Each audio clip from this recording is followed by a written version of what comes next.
Hello, I'm Barrister Daniel Barnett, and in this video you'll learn what bullying is, what you should do about it, and what legal claims you might have if you're being bullied at work. Please do subscribe to my new YouTube channel. You can subscribe by clicking the button down there and just click the notification bell as well so you get notified when new videos come up on employment and other types of law. What is bullying? Well, bullying isn't defined as such in employment law, although harassment is. Harassment is defined in the Equality Act as unwanted conduct that violates someone's dignity or creates an intimidating, hostile, degrading, humiliating, or offensive environment for them. Now, bullying can take many forms, but the most common are a manager who swears or shouts at you or who speaks sarcastically to you, someone who micromanages you and points out every single error that you do, someone who sets you up to fail, for example, by setting difficult or impossible targets at work. Maybe someone makes derogatory comments about you to others, maybe behind your back, maybe when you're around, which is even worse.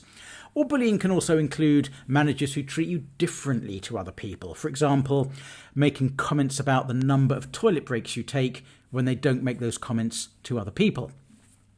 Now, employers and line managers can, of course, have high standards without being aggressive towards their reports. If someone isn't doing a good job, the way to deal with that is to go through formal performance management, which involves training, it involves support, it involves setting agreed performance standards for people to work their way up to, and giving formal warnings when those standards aren't met, eventually, sometimes, culminating in dismissal. But the solution to poor performance is not shouting at your reports, it's not bullying your reports, and employers and line managers should not be doing that. So what should you do if you're being bullied at work? Well, first of all, remember it's not your fault and it's not your job to fix it. Your employer has a legal responsibility to provide a safe workplace for you, which includes a workplace where you're not being bullied. Now, the responsibility for stopping the bullying doesn't lie with you, although in reality, you'll normally have to be the person to call it out, to raise it in order to start the ball rolling. If you're a member of a union, speak to your local union representative. These individuals usually have a lot of experience dealing with harassment and bullying, and they know exactly how to help you. If you're not a member of a union, I do recommend joining one. One that I always recommend is called Affinity. It's a union I work with closely. Its details are here. It's workaffinity.co.uk, and that's a union that I work very closely with. But your union rep can help and support you through a grievance process. And although it's not your responsibility to stop the behaviour, it's your employer's responsibility, you can choose how you respond to it. So you might decide to do formal action. You might decide not to do anything. You might decide to address the issue directly with the person, or you might decide to utilise your employer's channels that they have for dealing with bullying. Some employers will have a bullying and harassment policy. Always have a look at that first, because that sets out the standards expected of managers and what you can do if you believe you're being bullied. Now, any of these actions, including doing nothing, can have repercussions. If you do nothing, if you make a complaint, whichever one you do, maybe the action will stop. Maybe the manager will continue bullying you and it will become even worse. You never actually know what's going to happen until you do it. But the one thing that generally doesn't work is doing nothing and hoping the behaviour will stop, because your silence will validate your manager's behaviours and they'll think it's acceptable to continue treating you in the way they've been treating you. So most of the time, unless you think you'd be in immediate physical danger, the best approach is to raise it with somebody, whether it's your union representative, whether it's a friend who you can just bounce ideas off and get advice from, or whether it's more formally through HR, or indeed with your line managers in a larger company, with your line manager's line manager. One tactic that sometimes works is just calling out the manager's behaviour to their face. So say to them, for example, "You're shouting at me and that makes me uncomfortable." Tell them how you feel. Say something like, "You're giving me unfair targets and it makes me feel like you're setting me up to fail." Saying those sorts of things might cause them to deny the behaviours, but it shifts the power dynamic, because it makes them realize that you're not going to sit there in silence accepting the way that they're behaving. And in many cases, that will actually cause them to modify their behavior without the need for you to go formal through the employer's processes. Never comment on their motivation. Never accuse them of actually targeting you or intending to bully you. Don't say things like "you're intending to bully me" or "you don't like me, do you?" because that will just rile them, and that causes them to become much more defensive, and then you're much more likely to have some sort of combative interactions between the two of you. It's also very useful to keep a written record of every single incident where you think you're being bullied, because that sort of written record, first of all, can help you recall what's happened. Second of all, it gives you some measure of emotional distance. And third of all, it's a really good way of collecting evidence if you decide to take things further. Good evidence can be both for your employer in any internal investigation, or indeed for an employment tribunal if you end up leaving your job or bringing some form of employment tribunal claim. Contemporaneous written logs are the golden standard of evidence that tribunals look for when it comes to deciding what happened and who they believe. The most common way of addressing bullying is by raising a grievance. HR professionals take grievances very seriously, although it's sometimes difficult for them to get to the truth of the matter if it's your word against your manager's word. It also usually means you'll have to continue working with the person until the grievance is resolved, although sometimes the HR department might decide to ask either you or your manager to stay at home or move temporarily into another role while they're investigating the grievance. And do remember, the fact the manager might not have intended to bully you is no defence. As an HR professional posted on Twitter today, it's National Bullying Week as I record this, as soon as someone said "I didn't realise," we stopped all investigations, whether it was bullying, theft or whatever else. Cast iron, especially if they pinky promised it wouldn't happen again. Now, of course, that was a very tongue-in-cheek comment by that HR professional, and it actually demonstrates by the very fact they're putting this up in a tongue-in-cheek way how seriously allegations of bullying are taken by HR professionals, and how the fact that somebody might not have intended to bully you isn't a defence. It's the effect and the impact of their actions on you that matters, not what they intended to do in their own heads. Now, some people decide to find a new job. It's not fair that you might have to do that, but it might be the less bad option. Sometimes there's no perfect response. Sometimes there's no perfect outcome.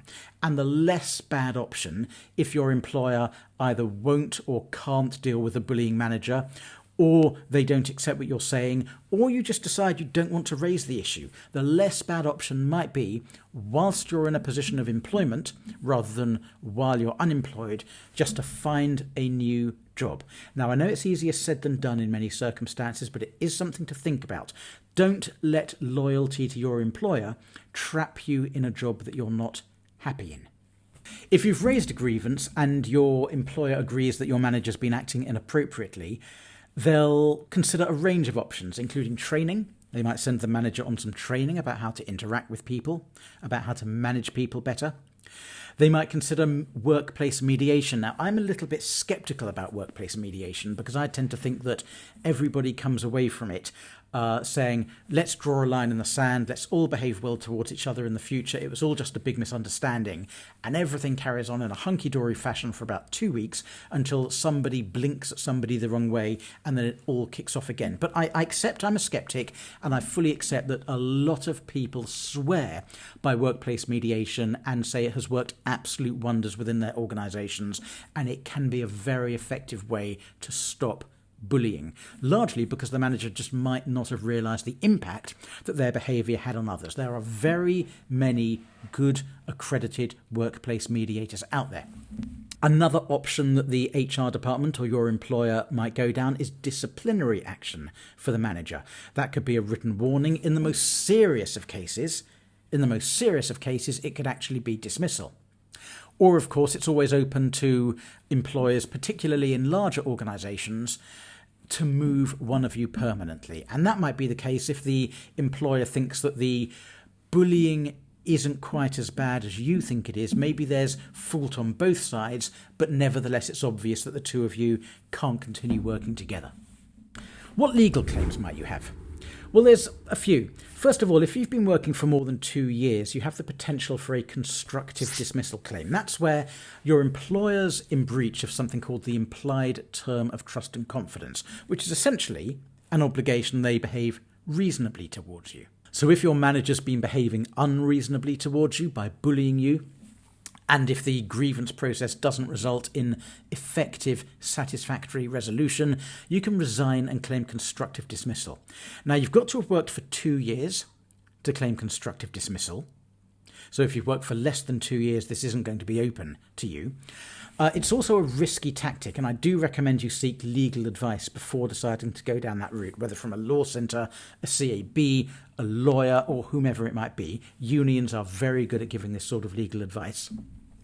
And the maximum compensation you can get for unfair dismissal is the lower of a year's earnings, or about £90,000. The exact figure changes each year, but it's the lower of a year's earnings, or about £90,000.